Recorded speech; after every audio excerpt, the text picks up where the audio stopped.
যার দেবার ইচ্ছা থাকে সে যে কোনো অবস্থান থেকেই সর্বোচ্চ দিতে পারে। এই গাছটি যেন তার উৎকৃষ্ট উদাহরণ। কোনো এক সময় ভেঙে পড়েছিল, সেই অবস্থান থেকেও গাছটি সর্বোচ্চ ফলন দিয়েছে। সূরা তলাকের আয়াত সংখ্যা 2-3 আল্লাহ বলছেন, আমি তোমাকে এমন অনিশ্চয়তা থেকে এত বেশি পরিমাণ রিজিক দিব যেটা তুমি কখনো কল্পনাও করতে পারোনি। সূরা জুমুয়ার আয়াত সংখ্যা 10 আল্লাহ বলছে, যেমন আল্লাহকে ভয় করো, আল্লাহকে স্মরণ করো এবং রিজিকের তালাশ করো।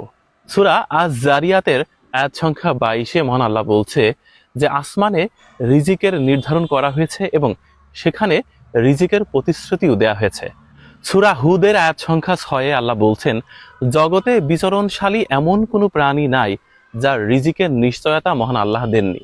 দেখেছেন, আল্লাহ চাইলে সব পারেন। দেখেন, একটি গাছ ভেঙে পড়েছিল ঝড়ে, সেখান থেকে দ্বিখণ্ডিত হয়েছিল, তারপর সেই গাছটিও আবার বেঁচে গেছে এবং সেখানে কি পরিমাণ ফল ধরেছে। প্রায় 26টি পেঁপে আছে এই গাছে, অনেক বড় বড় পেঁপে।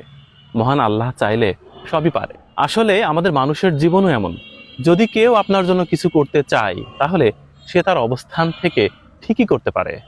আবার যদি কেউ আপনার জন্য কিছুই না করতে চায়, তখন তার পাহাড় সম সম্পত্তি থাকলেও সে কিছুই করবে না, বলবে আমি ভীষণ অভাবে আছি, খুবই অর্থ কষ্টে আছি।